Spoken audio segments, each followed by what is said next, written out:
నమస్తే పిల్లలు. ఈ వీడియోలో మనం 5వ తరగతి తెలుగు వాచకంలో పేజీ 11లో ఉన్న ధారణ చేద్దాం పద్యాన్ని నేను మీకు వివరిస్తాను.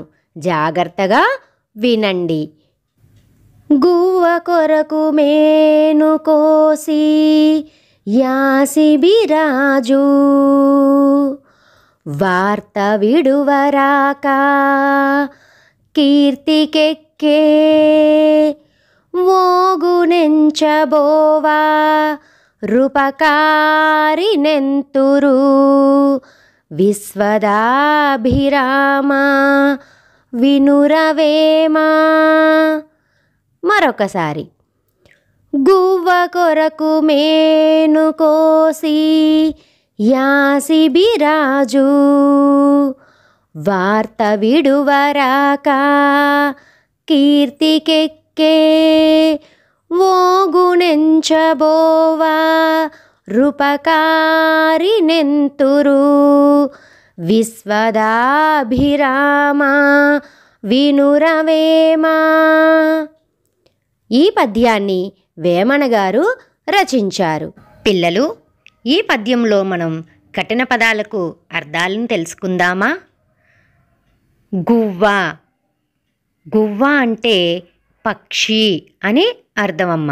గువ్వ కొరకు మేను కోసి యాసిబిరాజు. మేను. మేను అంటే అర్థం ఏంటమ్మా? శరీరం. మేను అంటే శరీరం.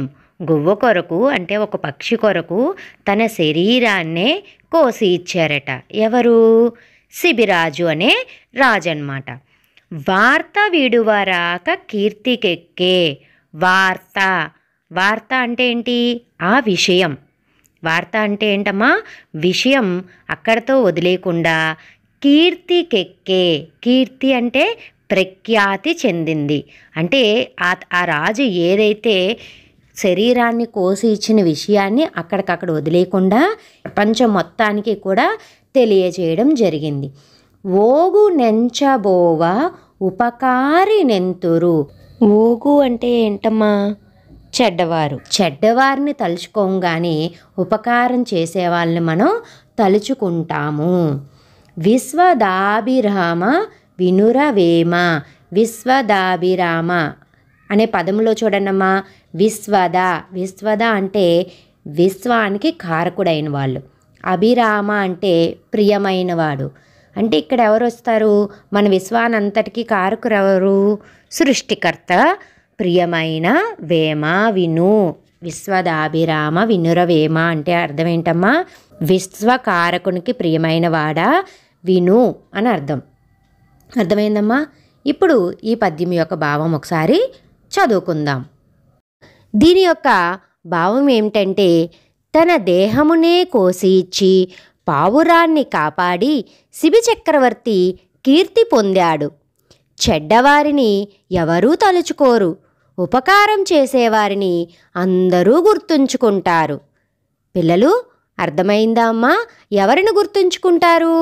ఉపకారం చేసేవారిని మాత్రమే అందరూ గుర్తుంచుకుంటారు. ఎవరైతే అపకారం చేస్తారో వాళ్ళని ఎవరూ కూడా తలుచుకోవడానికి కూడా ఇష్టపడరు. ఈ పద్యంలో ఏ రాజు గురించి వివరించారు? బాగా చెప్పారు, శిబి చక్రవర్తి. ఈ పద్యాన్ని ఆయన గురించే ఎందుకు వివరించడం జరిగింది? ధర్మం గురించి మనందరికీ తెలుసు. అంటే ఏది మంచి ఏది చెడు మనందరికీ తెలుసు.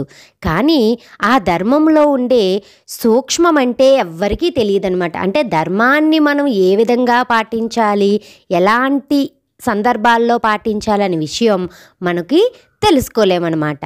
అయితే ఈ రోజుల్లో దానం చెయ్యమంటే అందరూ ఆలోచిస్తారు, అవునా కదా? ఎవరికైనా ఉపకారం చెయ్యాలంటే మనం ఎంతో ఆలోచిస్తూ ఉంటామన్నమాట. కానీ శిబి చక్రవర్తి అనే రాజు ఎంత దానగుణశీలుడో మనం ఈ పద్యంలో తెలుసుకున్నాం. తను చేసిన దానం ఏమిటి? ఆ గువ్వను కాపాడడం కోసం తన ప్రాణాలను సైతం లెక్క చేయకుండా తన శరీరంలోని మాంసాన్ని కోసి ఇచ్చి తన త్యాగాన్ని నిరూపించుకున్నారు. పిల్లలు, పద్యం బాగా అర్థమైంది కదమ్మా? మీరు కూడా బాగా పద్యాన్ని సాధన చేయండి. ధన్యవాదాలు.